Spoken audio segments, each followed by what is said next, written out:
வணக்கம் தலைமையிலே. த ஃபர்ஜ், சுத்தப்படுத்துதல், வரலாற்றில் நடந்த முதுகுத்தண்டை சில்லிட வைக்கும் ஒரு சம்பவம் சதாம் ஹுசைனால் செய்து காட்டப்பட்டது. நான் பெரிதும் மதிக்கும் நபர்களில் சதாம் ஹுசைன் ஒருவர். மதங்களை தாண்டிய நபர் சதாம் ஹுசைன். எல்லாமே அவர் பிறப்பால் ஒரு அராபா இருக்கலாம், இஸ்லாமியராக இருக்கலாம். ஆனால் அதை தாண்டிய நபர் சதாம் ஹுசைன் அவர்கள். நான் ரொம்ப மதித்து பேசுறதுக்கு, சதாம் ஹுசைனை பேசுறதுக்கு ஒரு காரணம் இருக்கு. நீங்கள் இதை பதிவை பார்த்தீங்கன்னா தெரியும். அவர் ஆட்சி பொறுப்புக்கு ஒரே வாரத்தில் ஈராக் ஜனாதிபதியாக ஒரே வாரத்தில் இந்த நடத்திய சம்பவம் தான் த ஃபர்ஜ், சுத்தப்படுத்துதல். இது அன்னைக்கு இந்த காரியங்கள் வெளியே வரல. ஏன்னா இந்த சம்பவம் முழுக்க வீடியோவில் பதிவு செய்யப்பட்டது. 2.5 மணி நேரம் வீடியோக்களாக பதிவு செய்யப்பட்ட சம்பவம். ஆனால் சதாம் ஹுசைன் அப்போ இதை வெளியிடல. சதாம் ஹுசைனின் ஆட்சி காலத்திற்கு அப்புறம் இந்த நிகழ்வு வெளி உலகத்துக்கு வந்தது. யூடியூப்ல 2.5 மணி நேரம் ஓடக்கூடிய வீடியோக்கள் இருக்கு, பாருங்க. நமக்கு அநேகருக்கு ஒரு சந்தேகம் இருக்கும். இப்போ ஜனநாயக நாடுகள், இந்தியா போன்ற ஜனநாயக நாடுகளில் 5 வருடத்துக்கு ஒரு முறை நம்ம ஆட்சியாளர்களை மாற்றிடுவோம். அது மக்களுக்கு ஒரு சந்தோஷத்தை, திருப்தியை கொடுக்கும்பாங்க. என்னதான் நீ பெரிய ஆளாக இருந்தாலும் உன்னை எங்களால் மாற்ற முடியும் என்ற ஒரு மன திருப்தி மக்களுக்கு இருக்கும். 5 வருஷத்துக்கு ஒற்றுப்பு அவங்கள மாற்றலாம், இல்லை அவங்க ஆட்சி நன்றாக இருந்தால் தொடர செய்யலாம். எதா இருந்தாலுமே அது மக்களின் கையில் தான் இருக்கு, ஆட்சியாளர்களின் அந்த அதிகாரங்கள். ஆனால் இந்த ஜனநாயகம் அற்ற நாடுகளில் பல ஆண்டுகள் தொடர்ச்சியாக ஒருவரே ஆட்சி செய்வார். இதுக்கு உதாரணம் பார்த்தீங்கன்னா, நார்த் கொரியா ஒரே குடும்பம் தான் ஆட்சி பண்றாங்க. ஈரான் அலி கொமேனி ஒரே மதகுரு தான் ஆட்சி பண்றாரு. Iraq Saddam Hussein, Libya Gaddafi மற்றும் சீனா, இதை போன்ற நாடுகளில் பல ஆண்டுகள், பல 20, 30, 40 ஆண்டுகள் ஒரே ஒரு ஆட்சி தொடர்ச்சியாக நடைபெறுது. எப்படி அதை மக்கள் ஏற்றுக்கொள்கிறார்கள்? இப்போ நம்மளாம் மாத்திரம் அங்கே மாற்ற முடியல, அதை எப்படி மக்கள் ஏற்றுக்கொள்கிறார்கள் சொல்லி இந்த சம்பவம் விவரித்து சொல்லும். ஒரு பானை சோற்றுக்கு ஒரு சோறு பதம், ஒரு சோறை பார்த்து தெரிஞ்சுக்கலாம். இந்த ஒரு பதிவே ஜனநாயகம் அற்ற நாடுகளில் ஆட்சி முறை எப்படி தொடர்ச்சியாக செயல்படுதுன்னு தெரிஞ்சுக்கலாம். இது 1971 ஆண்டு ஜூலை 22 ஈராக் தலைநகர் பாக்தாத்தில் நடந்துச்சு. ஈராக்ல சதாம் ஹுசைனுடைய கட்சி, அதோட பார்ட்டியோட பெயர் பாத் பார்ட்டி. அந்த பார்ட்டி, அந்த கட்சியினர், அந்த செயல் வீரர்கள் கூட்டத்தில் நடந்த சம்பவம் இது. சதாம் ஹுசைன் 28 ஏப்ரல் 1937 பிறந்தவர். 1957 அவரோட 20வது வயசுல இந்த பாத் பார்ட்டியில தன்னை இணைத்துக் கொள்கிறார். இந்த பாத் பார்ட்டி என்பது இந்த அரபுகளுடைய தேசியவாதம் மற்றும் சமத்துவம் சேர்ந்த ஒரு கம்யூனிசம் போன்ற கட்சி தான் இந்த பாத் பார்ட்டி. இது வலதுசாரி கட்சி, ஆனால் கம்யூனிசம் அந்த கொள்கையின் அடிப்படையில் செயல்பட்ட கட்சி இது. சதாம் ஹுசைன் ஜனாதிபதியாக வருவதற்கு முன்பாக அகமது ஹாசன் அல் பக்கர், இவர்தான் அந்த ஈராக்குடைய ஜனாதிபதியாக இருந்தார். அந்த காலகட்டத்தில் சதாம் ஹுசைன் துணை ஜனாதிபதியாக இருந்தார் மற்றும் உளவு பிரிவு தலைவராக இருந்தார். இன்டெலிஜென்ட் ஹெட் அவர் தான். அதனால அவருக்கு தேவைப்பட்ட ஆட்களை, தலைவர்களை இராணுவத்திலும் உளவு பிரிவிலும் கட்சியிலும் அவர் படிப்படியாக கொண்டு அவர் அவர் தன்னுடைய செல்வாக்கை கட்சியில வளர்த்துக்கிட்டார். ஜனாதிபதியை தாண்டி இவர் துணை ஜனாதிபதியாக இருக்கும் போதே பண்ணிய காரியங்கள் உலக புகழ் பெற்றவை. இங்க தெரியாது. சதாம் ஹுசைன்னாலே ஒரு கொடுங்கோலன், சர்வாதிகாரின் மட்டும்தான் ஒரு பிம்பம் எங்க இருக்கு. துணை ஜனாதிபதியாக இருக்கும்போது ஈராக்குடைய அந்த எண்ணெய் வளங்கள், அப்போ அதுக்கு முன்னாடி தனியார் கம்பெனி தான் அங்கிருந்து அந்த எண்ணெய்களை எடுத்துட்டு இருந்தாங்க. அந்த எண்ணெய்களை எடுத்து அது மேற்கத்திய நாடுகள் தான் எடுத்து வியாபாரம் பண்ணிட்டு இருந்தாங்க. ஈராக்குக்கு கொஞ்சம் தான் அதில் பணம் கிடைக்கும். மீது பூராத்தையுமே இந்த மேற்கத்திய எண்ணெய் நிறுவனங்கள், குறிப்பாக அமெரிக்கா சுரண்டிட்டு இருந்தாங்க. சதாம் ஹுசேன் துணை ஜனாதிபதியாக இருக்கும் போதே இந்த தனியார் எண்ணெய் நிறுவனங்களை நாட்டை விட்டு விரட்டி எடுத்து, அதாவது கட்டாயப்படுத்தி, அவங்களுக்கு வந்து ஒப்பந்தம்லாம் இருந்துச்சு, இன்னுமே அவங்க அங்கதான் செயல்படணும் ஒப்பந்தம் இருந்துச்சு, அதையெல்லாம் கண்டுக்காம அனைத்து தனியார் எண்ணெய் கம்பெனிகளை விரட்டி அடித்து ஈராக் எண்ணெய் வளத்தை ஈராக் தேசிய மயமாக்கினார். இது வந்து மிகப்பெரிய உலக அளவில் ஒரு கொந்தளிப்பை ஏற்படுச்சு. அத்தனை நாள் வந்து ஈராக்ல சுரண்டிட்டு இருந்தாங்க, இவர் தான் அதை மாத்தினாரு.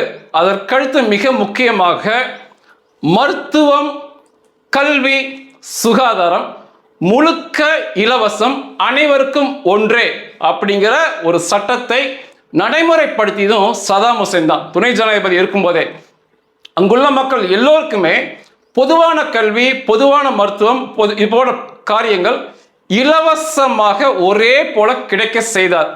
அதைவிட முக்கியமானது, பெண்களுக்கு சம உரிமை கொடுக்க வேண்டும், பெண்களுக்கு அவருக்கு தேவையான அந்த உரிமைகளை கொடுக்க வேண்டும் என்று சொல்லியவர் சதாம் ஹுசேன் தான். செயல்பாட்டிலையும் கொண்டு வந்தவர் தான் அவர்.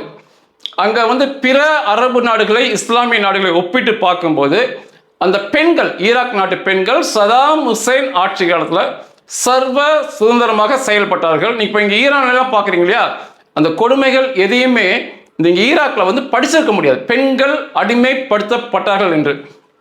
அந்த இந்த ஈராக் சதாம் ஹுசேன் மற்றும் அவருடைய வீரர்களை பாருங்க, ISIS பயங்கரவாதிகள், அவங்கள பார்த்தீங்கன்னா இந்த தாடிகள்லேயே வித்தியாசம் இருக்கும்.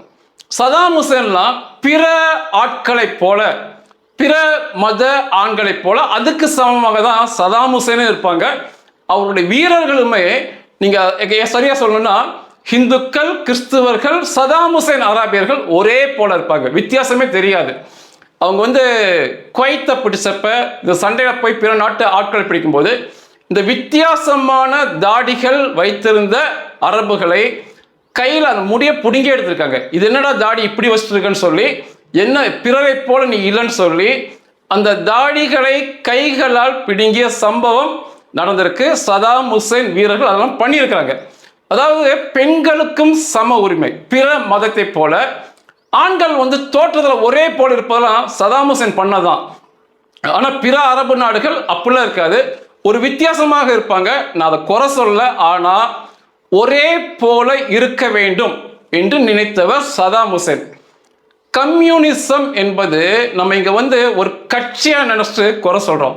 கம்யூனிசம் என்பது கட்சி அல்ல, அது ஒரு உலகளாவிய சித்தாந்தம். அது என்னை போல அவரும் இருக்கணும், அவரை போல அவரும் இருக்கணும், சமத்துவமாக இருக்க வேண்டும். இதுதான் அதோட அடிப்படை கம்யூனிஸ்டுக்கு.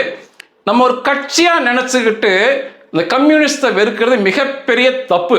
பெரும்பான்மை மக்களுக்கு ஒரு சொட்டு நிலம் கூட சொந்தமாக இல்லாத நாடுகளில் 5000 ஏக்கர் எனக்கு இருக்கு, 5000 ஏக்கர் இருக்கு, என் கண்ணு கட்டிய தூரம் வரை எங்களுடையதான் சொல்லி மீசையை முறுக்குவதெல்லாம் கம்யூனிஸ்டில் ஆகவே ஆகாது. இன்னைக்கும் பாருங்க, இன்றைக்கும் நீங்க பாருங்க, அடித்தட்டு மக்களுக்கு தேவையான வசதிகளுக்காக தெருக்களில் போராடுவது கம்யூனிச தோழர்கள் மட்டுமே. நீங்க கட்சியை தாண்டி சிந்தனை பண்ணுங்க. நீங்க எந்த கட்சியா வாங்க, அதிமுகவோ, திமுகவோ, பாஜகவோ, காங்கிரஸ், யாரை வேணாலும் எடுத்துக்கங்க, தெருக்களில் சாலை வசதி இல்லை, மின்விளக்கு எரிவதில்லை, குப்பைகளை சரியா எடுக்கிறதுன்னு சொல்லி அடித்தட்டு மக்களுக்காக எதையும் எதிர்பாராமல் இன்னைக்கும் போராடுறது கம்யூனிச தோழர்கள் தான். அடித்து சொல்ல முடியும். பிற கட்சிகள் போராடுவாங்க, அரசியலுக்காக போராடுவாங்க, நல்லா கவனம் வைக்கணும். பிற கட்சியும் போராடுறாங்க, அப்பப்போ அதுல அரசியல் இருக்கும். அரசியல் தாண்டி அந்த மக்கள் நன்றாக இருக்க வேண்டும் என்று போராடுவது கம்யூனிச தோழர்கள் தான். கம்யூனிச சித்தாந்தம் என்பது அனைவருக்கும் உரித்தானது. இது யார்ட்டையும் போகாம இந்த முதலாளிமார்கள் பார்த்துக்கிறது தான் மிகப்பெரிய ஒரு வேதனைக்கு உரிய விஷயம். நம்ம வந்து அது ஒரு கட்சியா எடுத்துக்கிட்டு கட்சியை திட்டுறது அதெல்லாம் தப்பு. சித்தாந்தம் அனைவருக்கும் உரித்தானது. என்னைப் போல அவரும் இருக்க வேண்டும், அவரைப் போல அவரும் இருக்க வேண்டும், பலன் ஒரே போல இருக்க வேண்டும், மேடு பள்ளம் இருக்கக்கூடாது என்பது கம்யூனிசம். சதாம் ஹுசைன் ஒரு அராபாக இருந்தாலும் ஒரு இஸ்லாமியராக இருந்தாலும் தன்னை ஒரு கம்யூனிசவாதி என்றுதான் அவருடைய செயல்பாடுகளாலும் மற்றும் தோற்றத்தாலும் அடையாளப்படுத்தி கொண்டவர். சதாம் ஹுசைனுக்கு முன்னாடி அகமது ஹாசன் அல் பக்கர் அவர் தான் ஜனாதிபதியாக இருந்தார். சதாம் ஹுசைனுக்கு என்ன கோபம்னா அவருடைய வேகம் பத்தவில்லை. அவர் இந்த மேற்கத்திய நாடுகளுக்கு எதிராக செயல்படும் வேகம் பத்தவில்லைன்னு சொல்லி அவரை கட்டாயப்படுத்தி ஆட்சியை விட்டு விலகி தான் ஜனாதிபதி வருவதற்கு அந்த கட்சியில் முயற்சி பண்ணி கொண்டிருந்தார், இந்த பாத் பார்ட்டியில். அப்போ இந்த ஜனாதிபதிக்கு காரியதர்சியாக இருந்தவர் சதாம் ஹுசைனை விட மிகப்பெரிய செல்வாக்கோடு அன்றைக்கு ஈராக்கில் இருந்தவர் தான் முக்கி அப்துல் ஹுசைன் மஸ்ஹாதி. மிக பிரபலமான நபர் இவர் தான். கிட்டத்தட்ட இந்த ஆட்சியை நடத்தி கொண்டிருந்தார். ஜனாதிபதி என்று ஒருத்தர் இருந்தார், பின்னால செயல்பட்டது இந்த நபர் தான். ஒரு கட்டத்தில் சதாம் ஹுசைனுடைய நிர்பந்தம் தாங்காம அந்த ஜனாதிபதி பதவியை விலக தீர்மானிக்கும் போது இந்த காரியதர்சி என்ன பண்ணார்னா அவரோடு சில ஆட்களை வைத்துக்கொண்டு அந்த ஜனாதிபதி பதவி விலக வேண்டாம் என்று சொல்லி அந்த கட்சி செயல் வீரர் கூட்டத்திலேயே பாத் பார்ட்டியில் பேசினார். ஒரு முறை இவருடைய டார்ச்சர் தாங்காம அந்த ஜனாதிபதி நீ ஏன் என்னை தொல்லை பண்ற, நான் என் விருப்பப்படி ராஜினாமா செய்கிறேன், நீ என்னை விட்டுன்னு சொல்லி சத்தமிட்ட சம்பவம் நடந்தது. அது உடனே சதாம் ஹுசைன் அந்த நபரை பார்த்து, அந்த முக்கி அப்துல்லை பார்த்து, தேவையில்லாத பேச்சுக்களை பேச நீ உன் வேலையை மட்டும் பாருன்னு சொல்லி மிரட்டிய சம்பவம் அன்னைக்கு நடந்துச்சு.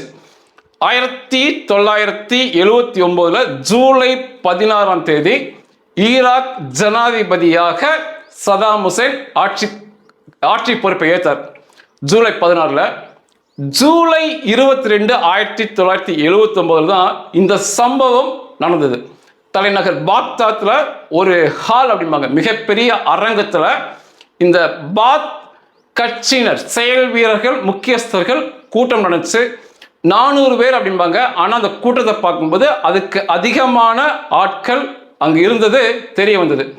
சரியா ஜனாதிபதியை பதவி வைத்து ஒரே வாரம் தான் அந்த கூட்டம் முழுவதுமே சதாம் ஹுசைனின் வீரர்கள் அதை சுத்தி இருந்தாங்க. யாரிடமும் ஆயுதம் இல்லாதபடி பார்த்து கொண்டாங்க. உளவுத்துறையினர், ஈராக் உளவுத்துறையினர், சதாம் ஹுசைனோட ஆட்கள் அன்னைக்கு உளவுத்துறைக்கு அவர் தான் தலைவர். கூட்டத்தில் ஆங்காங்கே அமர்ந்து எந்த வித சலசலப்பும் ஏற்படாமல் பார்த்துக்கிட்டாங்க. அந்த கூட்டத்தில் வெளியே அன்னைக்கு ஈராக்கில் 40 டிகிரி செல்சியஸ் வெப்பம் அப்படிம்பாங்க. அன்னைக்கு கூட்டம் நடந்தப்ப உள்ளுக்குள்ள சரியாக ஏசி வேலை செய்யல. மிகப்பெரிய உஷ்ண நிலை வெளியவும் அவர்கள் மத்தியிலும் அந்த ஆட்களின் மனதிலும் நடந்துச்சு. ஏன்னா சதாம் ஹுசைன் ஒரு ரூத்லெஸ் கமாண்டர் அப்படிம்பாங்க. அதாவது ஈவு இரக்கமற்ற தளபதியின் பேர் வாங்கினது தான் சதாம் ஹுசைன். எல்லாம் அமர்ந்திருக்காங்க. கொஞ்ச நேரத்தில் சதாம் ஹுசைன் பாடிகார்டோட மெய் பாதுகாவலோட அந்த கூட்டத்தில் நடந்து அப்போ மேடை ஏறி அவருக்கு ஒரு மைக் வச்சிருந்துச்சு. அந்த மைக்கில் பேச ஆரம்பித்தார். அதோட உடல் மொழி பார்த்தீங்கன்னா அன்றைக்கு அந்த கூட்டத்தில் சதாம் ஹுசைனின் உடல் மொழி மிகப்பெரிய ஒரு பிரமிப்பை தரக்கூடிய உடல் மொழியாக இருக்கும். இதெல்லாம் திட்டமிட்டு அவங்க வீடியோ பதிவு பண்ணல, நடந்த நிகழ்வு முழுக்க பதிவு பண்ணியிருப்பாங்க. அலட்சியமாக சுருட்டு, சதாம் ஹுசைன் இந்த பிரபலங்கள் குடிக்கிற சுருட்டு கியூபாலேருந்து வரும். அது ஒரு புகழ்பெற்ற சுருட்டு. அந்த சுருட்டை படிச்சுட்டு அலட்சியமாக சிரிச்சு கொண்டு, அதாவது ஒரு நக்கலாக சிரிச்சுட்டு அந்த கூட்டத்துக்கு தலைமை தங்கியிருப்பார்.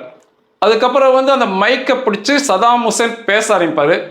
எடுத்த உடனேயே முதல்ல அந்த மைக்கை பிடிச்சிட்டு ஒரு சுருட்டை பற்ற வச்சு புகை இழுத்து விட்டுக்கிட்டு கொஞ்ச நேரம் கழிச்சு முதலையே அநேக துரோகிகள் இருக்கிறார்கள், அவர்களை சுத்தப்படுத்த வேண்டிய நேரம் இது அப்படின்னு சொல்லிட்டு கூட்டத்தை பார்த்து இந்த கூட்டத்திலும் எண்ணற்ற துரோகிகள் இருக்கிறார்கள் சொல்லி அந்த நிறுத்திட்டு அந்த கூட்டத்தை பார்ப்பாரு. கூட்டமே உறைஞ்சு போயிடும். اللي راح اقرا اسمه يقوم يردد الشعار ويلحق ربعه.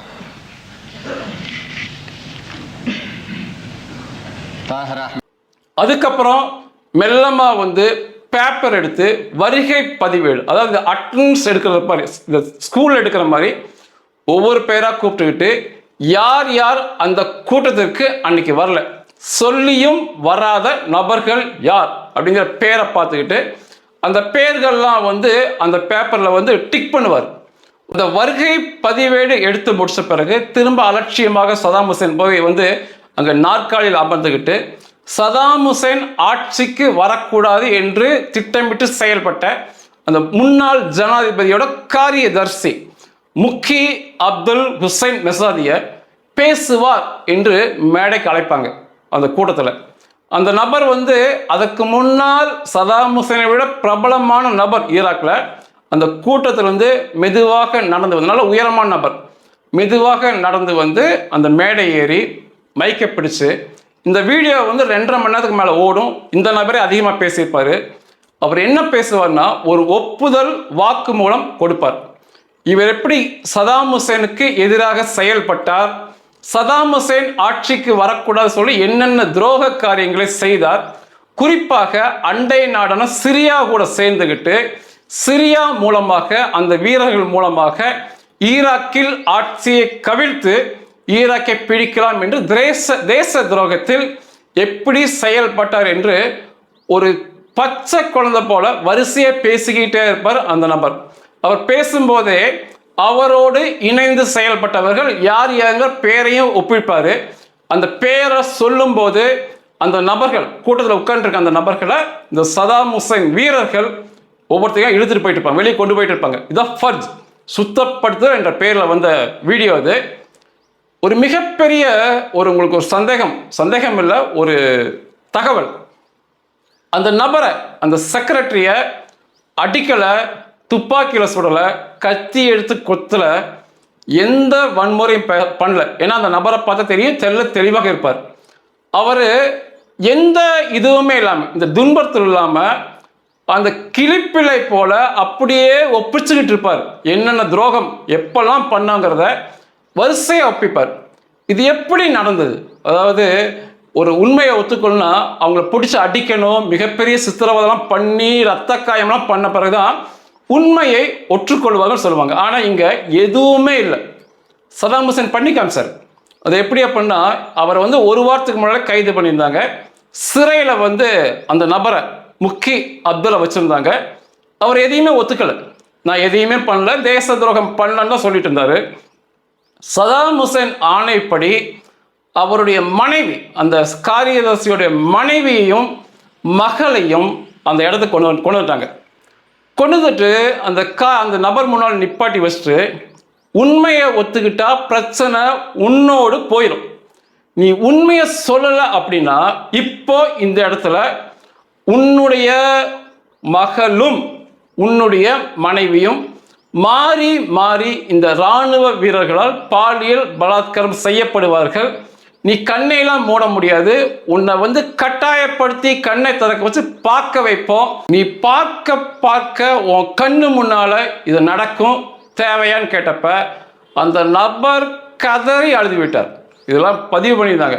கதறி அழுது, எல்லா உண்மையும் சொல்லிடுறேன், தயவு செய்து என்னுடைய மகளையும் மனைவியும் விட்டுருங்கன்னு சொல்லி உடனடியாக அங்கேயே வந்து அவர் செய்த அனைத்தையும் ஒப்புக்கொண்டார். அந்த மனைவியும் மகளையும் பிடிச்சுதான் வச்சிருந்தாங்க. அடுத்த வாரம், அதாவது அந்த பார்ட்டி நிகழ்வு நடக்குது. அங்கே வந்து முழு உண்மையும் இங்கே சொல்லியதை அங்கே அனைத்து நமது கட்சியினர் முன்னால் சொல்லிட்டு, நீ போயிடலாம், உன்னுடைய மனைவியும் மகளையும் விட்டு விடுகிறேன் அப்படிங்கிற ஒரு மிரட்டலை தான் அந்த நபர் முழுக்க அந்த உண்மையை ஒத்துக்கொண்டார் அங்கே வச்சு. அதுக்கப்புறம் அந்த மனைவியையும் மகளையும் விட்டுட்டாங்க. இந்த நபர் பேசி முடிச்சு ஒப்புதல் வாக்கு மூலம் கொடுத்த பிறகு மேடையை விட்டு இறங்கினே அவரையும் இழுத்து கொண்டு போயிட்டாங்க. அதுக்கப்புறம் சதாம் ஹுசேன் திரும்ப அந்த மைக்கை பிடிச்சு, நீங்களே பார்க்குறீங்க எவ்வளோ பெரிய துரோகம் நடந்திருக்கு, நிச்சயமாக இதை சுத்தப்படுத்த வேண்டும் என்று சொல்லிட்டு திரும்ப இந்த துரோக காரியங்களில் ஈடுபட்டது யார் அப்படின்னு சொல்லி படிக்கிறேன்னு சொல்லி அந்த பேப்பர் எடுத்து 63 பேர்களை படிப்பார் சதாம் ஹுசைன். எதையுமே பார்க்க மாட்டார். சுருட்டு பிடிக்கிறது. இதில் வந்து அந்த காரியதர்சி முக்கில் அப்துல் வந்து ஒப்புதல் வாக்கு மூலம் கொடுக்கும்போது அங்கே உட்காந்துருக்க சதாம் ஹுசைன் வந்து சுருட்டை பிடிச்சிட்டு அவ்வளோ ஒரு சிரிப்பு, ஒரு அலட்சிய சிரிப்போடையே அந்த ஒப்புதல் வாக்கு மூலத்தை முழுசாக கேட்குறத பார்க்க முடியும். அதுக்கப்புறம் வந்து 63 பேர்களை வரிசையாக படிப்பார். எதையுமே தலையை தூக்கி யாரையுமே பார்க்க மாட்டார் சதாம் ஹுசைன். அதில் கூட ஒரு நபர் வந்து சத்தமிட்டு சொல்லுவார், நான் எந்த தப்பும் பண்ணல, என் பேரும் வந்துச்சுனே, எதையுமே பார்க்காம வரிசையாக பேரை படிப்பார். அந்த وليد صالح محمد، راز إبراهيم أيوب، غسان مرهون، أحمد إبراهيم صالح.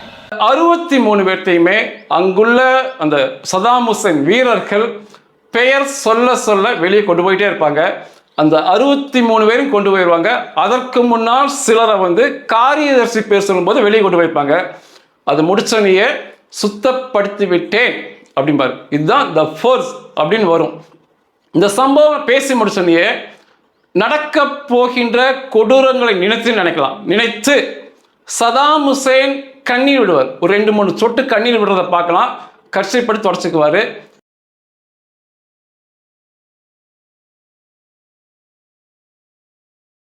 பிற அங்கிருந்த அந்த கட்சியினர், பாத் கட்சியினர் வந்து ஒரு ஏக்கம், ஒரு நிம்மதி பெருபோச்சுன்னு சொல்லலாம். நல்ல வேளை நம்ம பேரை படிக்காம மாட்டாங்கன்னு சொல்லி மிக மிக கை தட்டி மகிழ்வது, சுத்தப்படுத்தியாச்சுன்னு சொல்லி ஈராக் பெயரை சொல்லி கொண்டாடுவது அந்த இடத்துல நடந்துச்சு. வெளியே கொண்டு போன இந்த 63 பேர் பிறர் கிட்டத்தட்ட ஒரு 75 பேர் இருப்பாங்க. அதில் 21 பேரை உடனடியாக நீதிமன்ற விசாரணை செய்து சுட்டுக் கொள்ளுவாங்க. இந்த எல்லாமே ஒரு மாசத்துல முடிஞ்ச சம்பவம். இது 21 பேரை துப்பாக்கியால் சுடும் வீரரை வச்சு சுட்டுக் கொள்ளுவாங்க. அது எப்படின்னா, ஒரு கம்பங்களில் மரத்துல கட்டி வச்சிருவாங்க.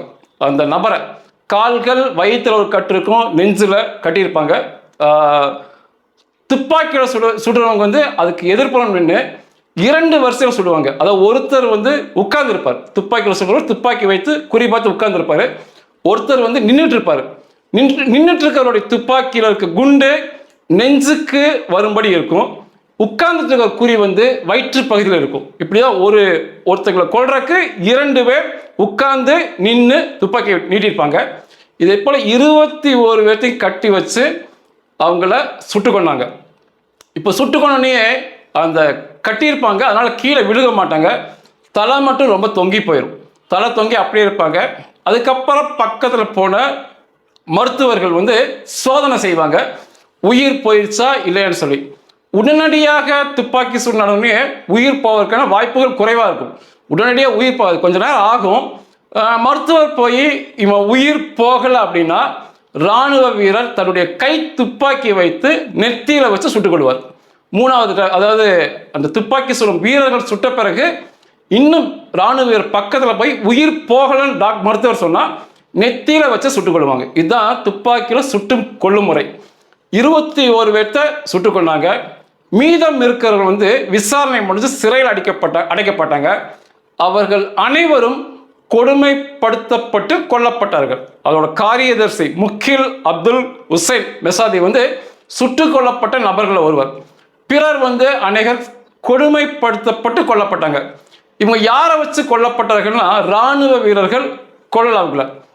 இந்த கட்சியில பாத் பார்ட்டியில் இருந்த பிறரை கூட்டு வந்து அதுக்கு முன்னால வந்து அவங்க எல்லாம் கட்சியில் இருந்தவங்க தான். ஆனா இந்த சம்பவத்துல அவங்களுக்கு பயம் வர வேண்டும் என்ற காரணத்துக்காக அந்த கட்சியில் இருந்த பிறரை கூட்டு வந்து சுட்டுக்கொள்ள சொல்லி அவருடைய தோழர்கள், முன்னாள் தோழர்கள் இருந்தவங்கள அவங்கள வச்சு சுட்டுக்கொள்ள வச்சாங்க. மொத்தம் கிட்டத்தட்ட 75 பேர்த்த மொத்தமாக கொன்றாங்க. இது எல்லாமே ஒரு மாசத்துக்கு முடிஞ்சிருச்சு. சதாம் ஹுசைன் பதவி ஏற்று ஒரே வாரத்தில் அந்த சுத்தப்படுத்துதல், அந்த ஃபர்ஸ் அப்படிங்கிற நிகழ்வு நடந்துச்சு. அதில் கிட்டத்தட்ட 75 பேர், 63 பேரை சதாம் ஹுசைன் படித்தார்.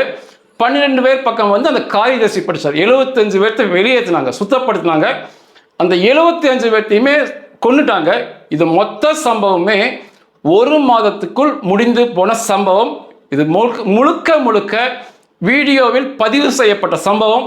அன்னைக்கு வந்து சதாம் ஹுசேன் வெளியே கொடுக்கல, அந்த மக்களுக்கு தெரியக்கூடாதுன்னு பார்த்துக்கிட்டாரு. ஆனால் அந்த கட்சியில் இருந்த நிர்வாகிகள் நடுங்கி போயிட்டாங்க. அதுக்கப்புறம் யாருமே சதாம் ஹுசேனுக்கு எதிராக குரல் கொடுக்க நினைக்க கூட துணியவில்லை என்பதுதான் உண்மை. அதுக்கப்புறம் சதாம் ஹுசேன் ஆட்சியை முடித்த பிறகு அமெரிக்கா போய் அதெல்லாம் ஈராக்கை கைப்பற்றிய பிறகு இந்த வீடியோ கேசட்டுகளை எடுத்து வெளியிட்டாங்க. உண்மையாகவே இந்த வீடியோ கேசட் பார்க்கறதுக்கு ரொம்ப பிரமிப்பாக இருக்கும். இதில் வந்து ஒன்று வந்து நம்ம தெரிஞ்சுக்கலாம், ஜனநாயகத்துக்கும் சர்வாதிகாரத்துக்கும் உள்ள வித்தியாசம், அல்லது ஜனநாயகத்துக்கும் ஒரு தனிநபர் ஆட்சி செய்வதற்கும் உள்ள வித்தியாசத்தை பார்க்கலாம். சதாம் ஹுசேன் மேல சில குற்றச்சாட்டு சொல்லுவாங்க.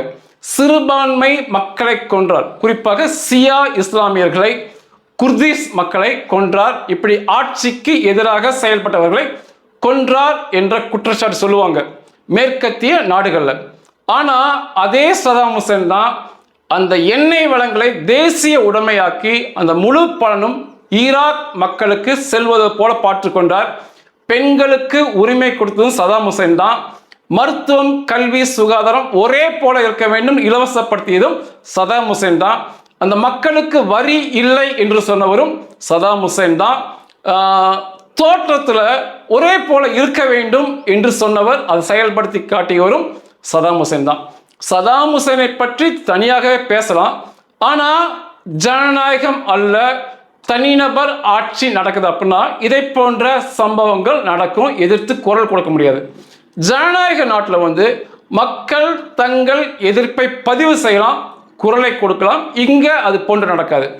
ஏன் வந்து நார்த் கொரியாலேயோ ஈரான்லேயோ சீனாலேயோ இந்த ஈராக் லிபியாலேயோ ஆட்சிகள் தொடர்ச்சியாக இப்படி நடந்தது என்று காரணம்னா இதை போன்ற காரியங்கள் தான். இதை போன்ற காரியங்கள் செய்யும்போது அதில் ஏற்படுகின்ற பயம் வந்து அவர்கள் காலத்துக்கும் விட்டு போகாது. கொஞ்சம் யோசித்து பாருங்க, அவ்வளோ பெரிய ஆள் தான் சிறையில் அடித்து மனைவியையும் மகளையும் கொண்டு வந்து நிப்பாட்டி, உண்மையை ஒத்துக்கள்னா உன் மனைவியும் மகளையும் இவ்வளவு கொடுமைப்படுத்துவோம், இராணுவ வீரர்கள் மாறி மாறி பிரச்சனை பண்ணுவாங்க, பாலியல் பலாத்காரம் பண்ணுவாங்க, நீ கண்ணை மூட முடியாது, உன் கண்ணை திறந்து வச்சு பலவந்தமாக உன்னை பார்க்க வைப்பேன்னு சொல்றது எவ்வளோ பெரிய அச்ச உணர்வை பிறருக்கு கொடுக்கும், பிற தலைவர்கள் கொடுக்கணும். இதில் புரியும். அதனால தான் இந்த ஆட்சிகள் பல ஆண்டுகள், 30 ஆண்டுகள் 40 ஆண்டுகள் தொடர்ச்சியாக நடப்பதற்கு ஒரு காரணம். நன்றிகள்.